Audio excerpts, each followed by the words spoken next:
고린도전서에 보면은 그런 말씀이 있습니다.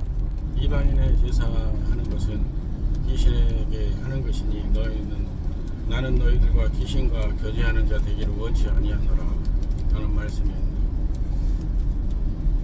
명절 때가 되고 특히 우리나라 같은 경우는 원래 우리나라는 제사 문화가 없었는데 어떻게 외세의 침입으로 인하여서 그 문화가 우리에게 유입이 되어서 우리가 하고 있는데, 원래 우리나라는 제사 문화가 없었다고 합니다. 그런 걸 떠나가지고 하나님을 믿는 자는 우상을 섬기지 아니함으로 제사를 지내지 아니하죠. 제사 지내는 것은 귀신에게 하는 것이다. 참 이게 웃기는 얘기인데, 믿는 사람, 믿지 않는 사람도 제사 지내는 것이 누구에게 하나요? 죽은, 예를 들어 돌아가신 그 선조, 돌아가신 뭐 어머니나 아버지나 또 뭐 그 할아버지나에게 제사를 지내죠. 결국에는 불신자의, 아니 불신자가 아니라 사후의 존재에 대해서 제사를 지내고 뭔가 정성을 다하고 그렇게 하는 거 아니겠습니까?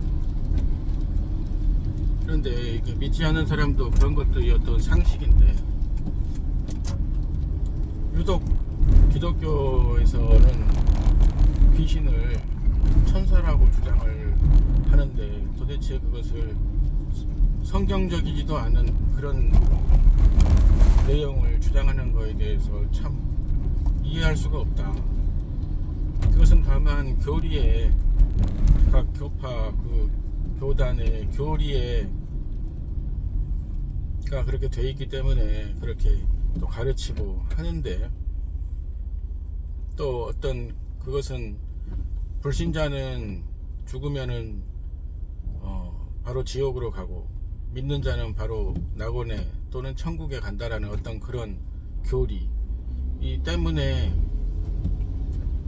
왜냐하면 그렇지 않으면은 귀신에 대해서 설명을 할 수가 없거든요. 왜냐하면 그 교리에 따르면 믿지 않은 자는, 불신자는 죽으면은 바로 지옥으로 가는데, 아니 어떻게 이 세상에서 활동할 수가 있느냐라는 그런 논리거든요.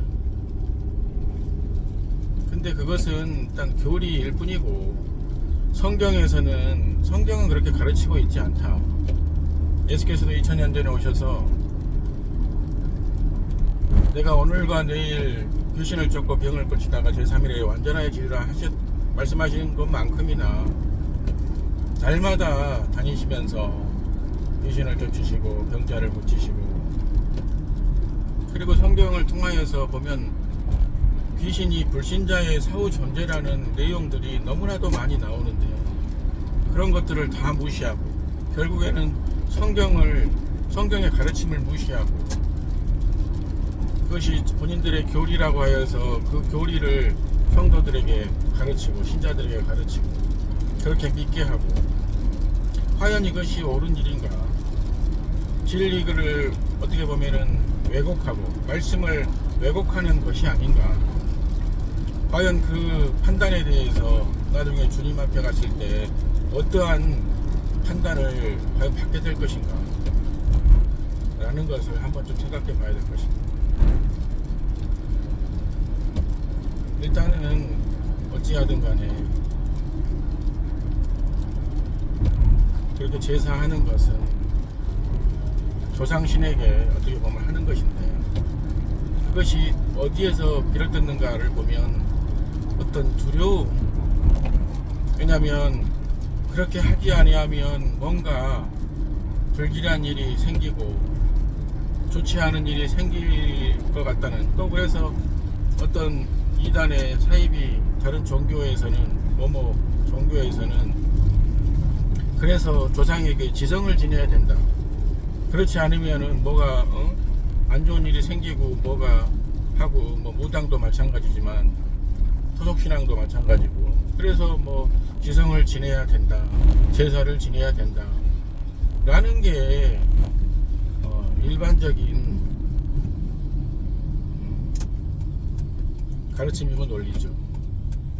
결국에는 인간의 두려움을 교묘하게 이용하여서 또 당연하다는 듯이 그렇게 그 두려움 때문에 결국에는 사람들이 넘어간다는 거죠. 이렇게 하면 제사를 이렇게 해서 뭐 100만원을 드리든 1000만원을 드리든 이렇게 해가지고 제사를 지내고 조상을 잘 공양하면은 일이 잘 될 것이다, 뭐 결혼도 될 것이다, 뭐 사업이 잘 될 것이다, 온갖 뭐 덕이 있어 보이는데 이것이 막혀 있다. 그 뭐 조상 신에게 제사를 지내면 뭐가 잘 되겠다, 이런 논리. 왜냐면 그런 것들이 잘 먹히는 게, 왜냐면 우리나라는 기본적으로 제사 문화가 있기 때문에 그것을 교묘하게 그 종교의 어떤 교리나 또 사람들을 유혹하는 것으로 사용을 한다는 거죠. 아주. 그래서 그 사이비는 어마어마한 부를 이루고 그것으로 사업도 하고 또 그것으로 또 교세를 넓히고. 그러니까 사람들이 결국에는 그 노예가 되는 거죠. 노예, 그 교리의 노예, 그 어떤 귀신에, 더 나아가서는 어떤 귀신을 섬기는 그런 노예, 자유함이 없다는 거예요. 그러나 우리 주 예수 그리스도를 믿는 우리는 이제 그런 것에서부터 다 자유하여서, 너희가 내 말에 의하면 참 내 제자가 되고 진리를 알지, 진리가 너희를 자유케 하리라 하신 것처럼 우리는 더 이상 그런 어떤 종교나 또 어떤 귀신을 섬기는 그런 거에서부터 자유하여서,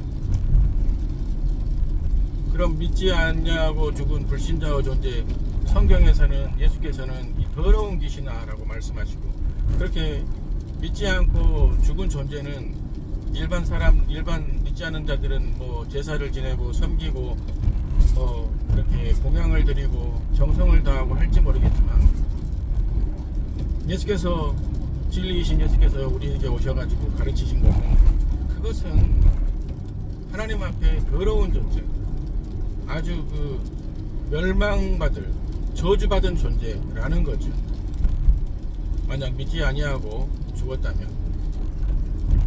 그래서 그런 존재는 다 내쫓아야 되고, 똥과 같이, 그러니까 구약에서는 이스라엘에게 율법에 말씀하신 그것은 똥과 같은 존재다.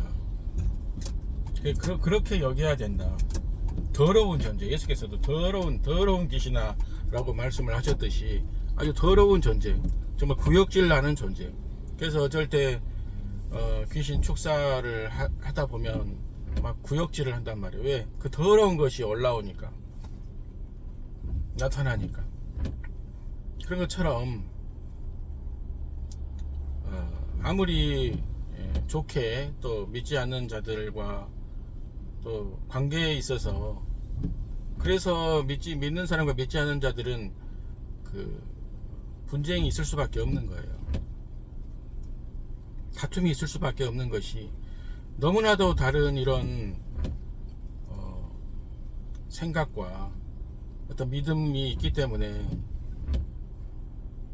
그런 어떤 분쟁이 있을 수밖에 없어요. 예수께서도 말씀하시기를, 내가 온 것은 시어머니와 며느리가 또 다 이렇게 분쟁하게 하려 합니다 라고 말씀을 하셨듯이, 분쟁이 있을 수밖에 없어요. 이것이 과연 서로 타협이 될 수 있겠느냐 말이죠. 절대 그렇게 될 수가 없는 것입니다. 그러므로 믿는 우리는 자유한 자요, 정말 이제 그런 어떤 두려움과 어떤 그런 억압에서부터 우리는 자유하다 이거. 더 이상 귀신의 노예로 살 필요가 없는 거예요.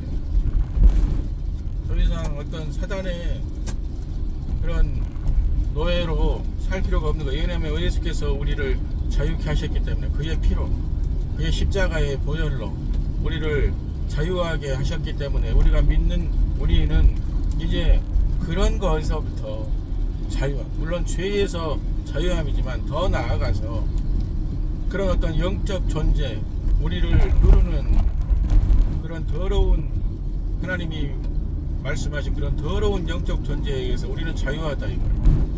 얼마나 자유한가. 이 자유를 뺏길 수가 없다 이거예요. 뺏길 수도 없고 뺏을